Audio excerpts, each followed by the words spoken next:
anyway, I always say this because I think it's important. I sang that song.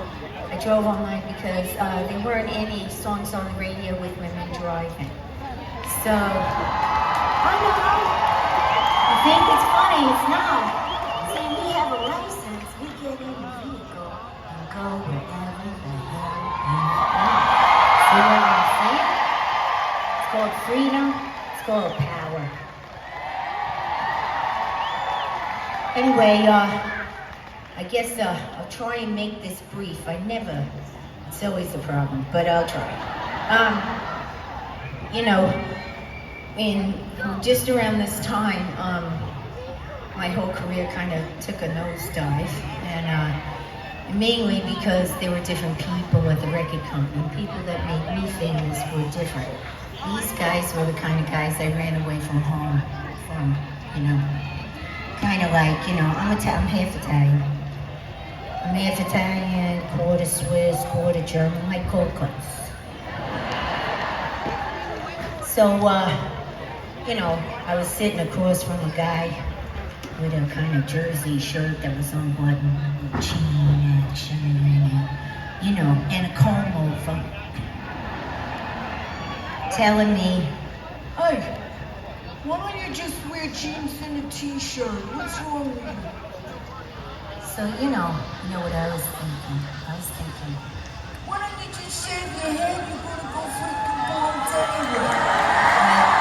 And I will say this, but I want you to know I did not say it because I was working on my people skills. And I'm still working on it, you know. But anyway, I met my husband shortly after, because after that fell apart, then that whole like thing, you know, fiance, manager, Dave Wolf thing, that kind of imploded. And, you know, and then I did a movie that had actually 3 titles. See, that's when you know you're really in trouble. You know, first it was called this, and it was called that, then it was finally called, the hell was it called? I don't know, Paradise Paved or some action. I have no idea. But I met my husband, who played the murderer, and I played the mermaid in the movie. Oh, it was off and running. That's right. It was off and running, and it never really got off and running because, you know, everything went wrong, including the movie company was going out of business, so it wasn't good. Anyway, so to make a long story short,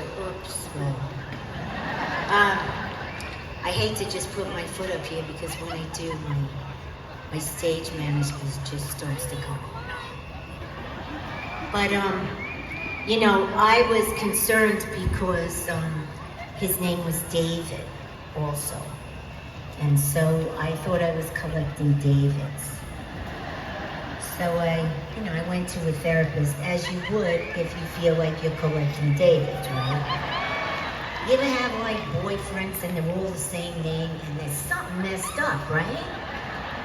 Anyway, so, you know, I brought him home to meet my mother. I introduced him as the murderer. You know, she was taken aback, and I tried to explain, no, it's just the movie, he's not really.